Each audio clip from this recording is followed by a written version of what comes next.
of ego. Clash of vision and a clash of ego. Yeah. I like that. Ego and vision. Yeah. Interesting. Take us through it. Interestingly, Ethiopia wasn't colonized, but in its federal system, these are regions that are controlled by ethnic group. So this region, the Tigray itself, where so what you have here is a map of Ethiopia. The current map of Ethiopia. Okay. This region is controlled by the Tigrayan people. That is called the Tigray region. Here you have the Oromia, which constitutes the largest ethnic group. So each ethnic group controls its own ancestral land, as in the region.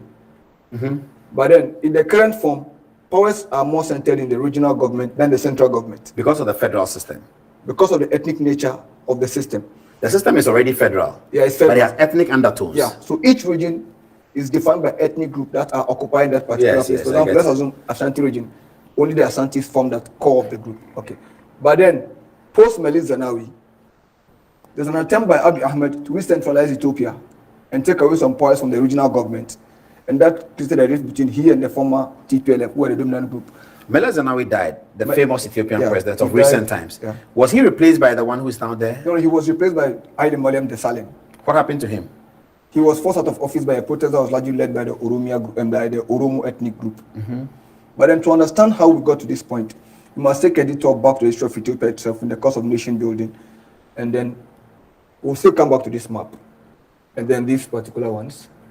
And these are the four groups. Four people fighting. The clash of ego is about Abiy Ahmed, the current prime minister. And then so they have a prime minister. So that's Abiy Ahmed. A bicephalus. Do they have a king in the bicephalus executive arrangement? They have a president. President and prime minister. Yeah. It used to be a monarchy. Is the president a non-executive president? Yeah, non-executive. Okay. So here's the prime minister, Abiy Ahmed. And then this is the leader of the TPLF rebel group, Gabriel Michael. And then you have Demeke Mekonnen. And this is another important actor in this current conflict. Then we'll come to the Jawar Mohammed, because he started the protest that brought about Abiy Ahmed into power. Jawar Mohammed is Muslim. He's a Muslim. Is there a relationship with maybe fundamentalists in Egypt? Or No. Like He's from the same ethnic group as Abiy Ahmed. Does he prosecute his agenda within an Islamic context? No. As in a secular context. He's languishing in jail at the moment. Oh, I see. Who put him in jail? Abiy Ahmed. For what offenses? In actual sense, you see, due to the ethnic nature of the Ethiopian federal system, for you to have a role at the center, you must have strong political position in your home region. But because the protest was led by the like of Jawar Mohammed, because he's a media mogul, he controls a media group called Oromo Media Network. But then Abiy Ahmed is from the ruling party, the former ruling party itself. So there's a clash of ideas between these two personalities, and Abiy Ahmed jailed him because the guy was more popular than Abiy Ahmed in his own region, Oromia. But they will still come to that. But this is the founder of modern Ethiopia, Emperor Menelik, who famously resisted the Italian colonial encroachment. Around which year? The early 1900s? The 18th. I think that was around late 18th. Yeah, around 1863 when he resisted the Italian advance towards Ethiopia in the Battle of Adwa. But then you see, Menelik is not just considered the founder of modern Ethiopia because he resisted colonial rule, but because he equally defined the borders of present Ethiopia. You know, in African tradition, there are sometimes when you conquer a territory, you make it a tributary state where they are your vassals, but they're not under direct control. So there are some part of Ethiopia today that were just tributary states of the Ethiopian Empire. Conquered by Menelik. Yeah, but they were then annexed and added to the Ethiopian Empire. A typical example is Hara. The Emirate of Hara was actually annexed in 1887 by Menelik. But prior to that, they were just tributary states to Ethiopia. How was Menelik so militarily powerful? Was he rich? I think he understood the Ethiopian system and was able to galvanize the royals, the ras, the landlords, the nobility in general, in a collective fight to resist Ethiopian rule. But then he succeeded because he had a very good general with him, Ras Alula. This was the main brain, the military strategies that led to the defeat of the Italians. And he's also actually from Tigray. I see, Tigray in the north. Yeah, so the Tigrayans have always been part of the Ethiopian system. And then, after Menelik, after being able to defeat the Italians, every Ethiopian leader that came after Menelik walked under the shadow of Menelik and felt he's a Menelik of his own era. And that defines their downfall. I see, that's interesting. Haile Selassie, for example, grew in the royal palace with Menelik, but then he was very young. You see, after the Italian defeat in the 1863, Mussolini refused and came back in 1936 to occupy Ethiopia. So when Haile Selassie was restored back to the throne through the collective effort of the British and the West African troops that fought along the colonial masters, Eritrea was ceded by Menelik to the Italians because he realized that in an attempt to push the Italians to the coast, you still call for more fight. Why not cede a portion of your territory to them and then retain the independence of the other half? So he gave Eritrea out to the Italians in order to safeguard the rest of his kingdom. The bigger Ethiopia. Yeah, the bigger Ethiopia. But then, after the Italian defeat in the World War II, Italy sided with the Axis powers. Eritrea was federated back with Ethiopia. But by the winners of the war, the British and the Allies. Yeah, the Allies. Because in 1951, Eritrea was given under British mandate by the UN. But by 1955, it was incorporated into Ethiopia as a federated entity with its own autonomy, just like we have in the 1951 to 1954 internal self-rule in Gold Coast. So they had their own form of internal self-rule, and as well as share some element of power with the central government in Ethiopia. By 1969, Haile Selassie abrogated that arrangement and annexed Ethiopia back. Annexed Eritrea back. Eritrea. Back to Ethiopia. Yeah. Why do the Ethiopians speak English as their national language if they have never been colonized? They speak Amharic rather. They speak what? Amharic. Amharic. Yeah. What's that? Is it Arabic? No, it's a Semitic language. That's the language, the native language of Haile Selassie. Okay. But at the regional level, Are you saying Aramaic? No, Amharic. Amharic. That's different from Aramaic. Yeah. Do you know what Aramaic is? Yeah, the historical, the Abraham language. The one Jesus spoke. Yes, the one Jesus spoke. Yeah, the historical Jesus of Nazareth, of Jerusalem. Okay. This is the guy who was. This Mengistu Haile Mariam. He was military. Yeah, he was a military officer. Okay. He used the student protest against Haile Selassie as a pretext to overthrow the emperor. And the emperor died in the process, or he died later? No, he died in detention in 1975, if I'm not mistaken. But he was also very brutal. And Mengistu? Yeah. A lot of human rights violation. In fact, he killed more people than any African leader, if I'm not mistaken. He died now. No, he's still alive. Mengistu is still there. Yeah, How old is he? I can't remember his age. Okay. But he was sent to exile post-defeat. So then came Meles Zenawi. Who seemed to be a great unifier, fantastic brain. Yeah. At the surface, everything looked calm. But you see, the Tigrayans in Ethiopia constitute just 6% of the population. But they wielded so much power. And that's where he came from. He's a Tigrayan. Yeah, Tigrayan. Were they rich? I can't tell. But then, I think they were the most strongest rebel group in the alliance that overthrew the other Mengistu regime. Yes. So by so doing, they had more stake in power. And then the current leader of the TPLF was his deputy in the TPLF party. You have to have a role in the regional party to have a say at the center. Yeah. But when strong men go without strong institution, there's meant to be chaos. So in absence of Meles Zenawi, everyone was now challenging the other remnant of TPLF for a share of power. But the bulk of the protest was coming from the Oromia region, where Abiy Ahmed is from. So there's an attempt to make an eternal reshuffle. So post Meles Zenawi, we had this guy, Haile Mariam Desalegn. He was supposed to douse the fire, but he couldn't contain the tide because instead of stopping the tide, the Amara ethnic group also joined the Oromia in protest. That around somewhere around 2014 to 2016. So there was a need to make an internal reshuffle. And then Abiy Ahmed, being an Oromo ethnic himself, was brought to douse the fire from Oromia region. That's how come Abiy Ahmed came onto the scene. So he was brought onto the scene by the protest led by Jawara Mohammed. So who is the deposed president today? No, we are coming to that side. Okay. So Abiy Ahmed was brought to power by the effort of this gentleman, Jawara Mohammed, because he controlled media network and has a strong followership in the Oromia region. Which is one of the biggest, Yeah, the biggest. But when Abiy Ahmed came to power, he was supposed to be a gradual reformer, but he embarked on a swift reform to also consolidate his base within the ruling party. So two things led to the current situation. First was the election that was postponed in 2020 to 2021. The remnant of the TPLF, who have lost power from the center, but also consolidated themselves at the region, felt that Abiy Ahmed was doing that deliberately to strengthen his hold on power, so as to marginalize them. So they refused to accept the ground upon which he was postponing the election. But he cited COVID-19 as a reason. And then secondly, there's a security concern for the Tigrayans. After the fall of Mengistu regime, there was ethnic groups. So there was a referendum in 93. Eritrea went out of Ethiopia. But there was a border dispute between the Tigray region, led by the TPLF, and the Eritrean state. And by going to negotiate with Isaias Afwerki, Abiy Ahmed further isolated the Tigrayan groups, because Badme was being disputed, but was under the control of TPLF. By agreeing to withdraw from that town and handing over to Eritrean, he placed the Tigrayan security at risk. Okay, so tell us what has happened now. Let's go back to the map and tell us what is happening in Ethiopia right now. So now what's happening in Ethiopia is that everybody is convinced. There's a clash of steel here. And now the rebels, be smart, okay, are advancing towards the Amhara region. Where are the rebels coming from? Tigray.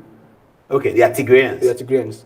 But Addis Ababa is all the way down here. Addis Ababa is here. Yes, so they will not get to Addis Ababa unless they have. But the rate at which they are advancing is very fast. And now, funny enough, you know, the former ruling party, as an ethnic party, the Ethiopian People's Revolutionary Democratic Front, had minor parties within it. The TPLF, the current opposition. You have the ADP, Amhara Democratic Party from the Amhara region. Abiy Ahmed's initial party, ODP.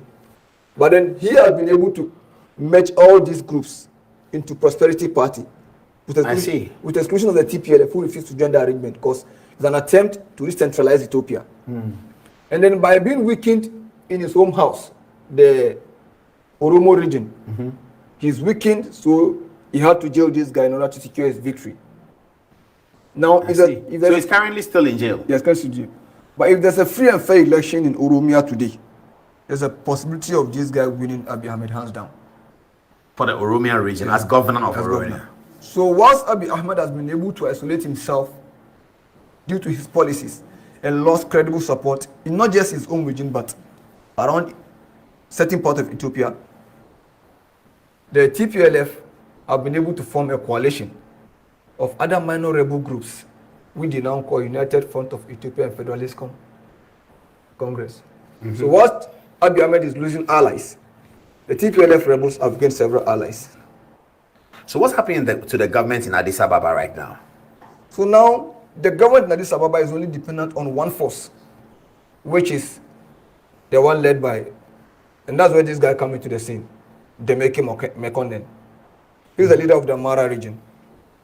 Now, by Abiy Ahmed being unpopular in his house, he's not dependent on these guys' militias, the Amhara Special Forces. But where is the irregular Ethiopian army?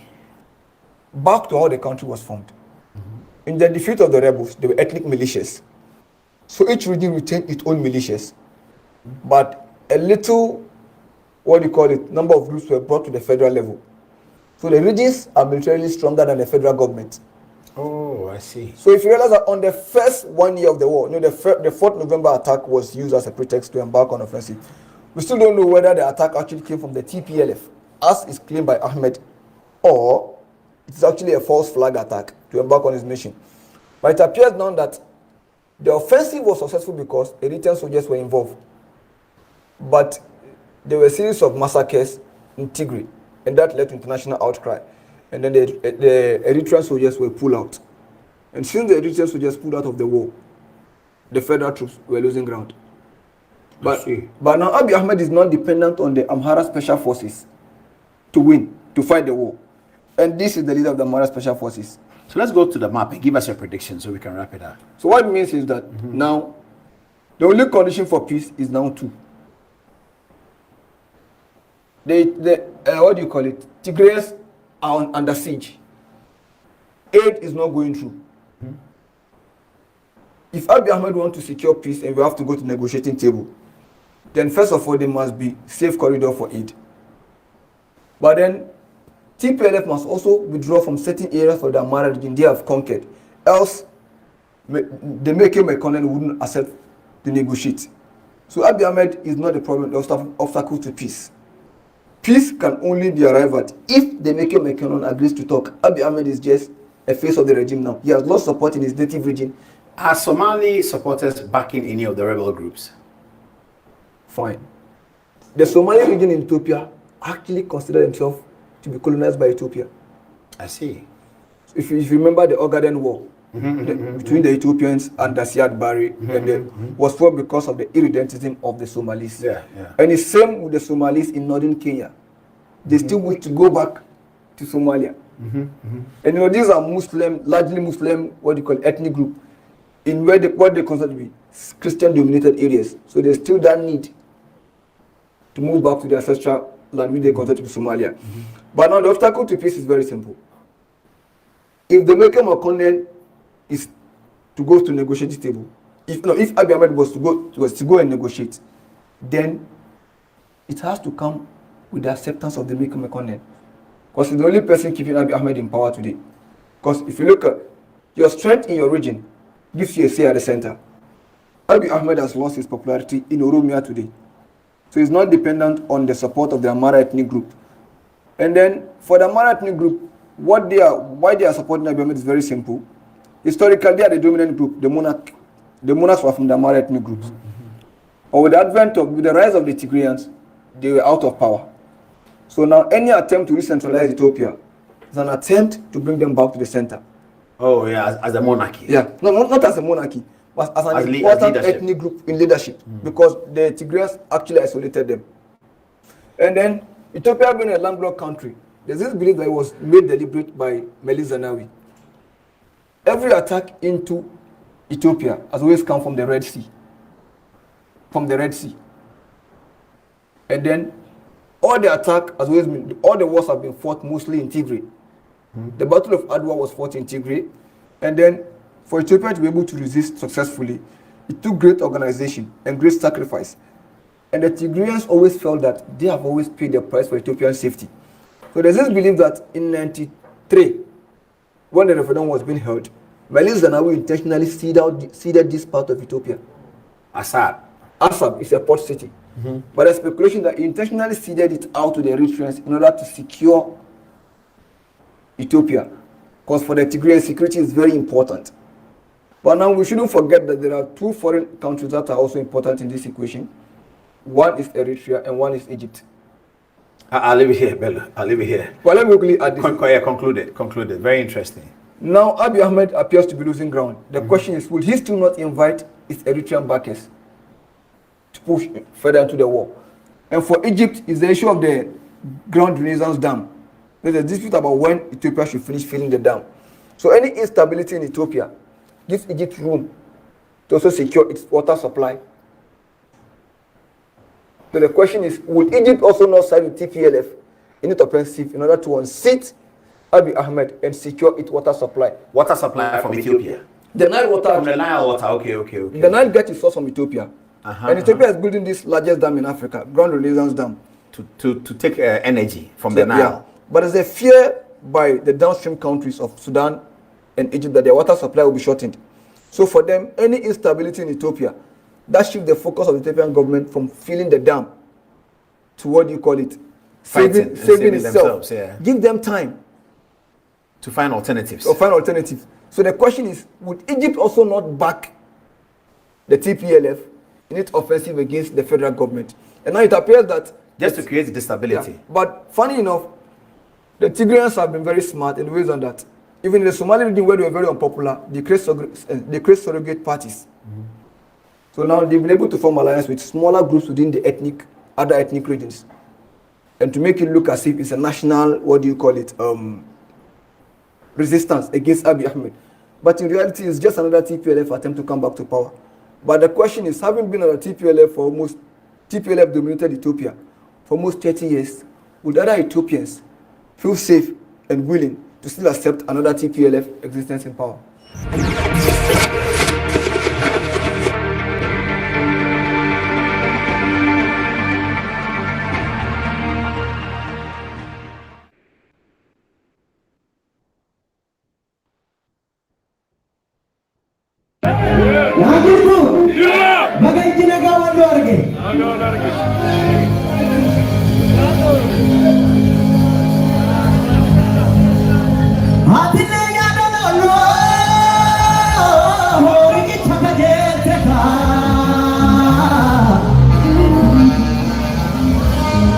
Hari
Very exciting announcement today. Opera GX. I love this browser. I'm so glad they reached out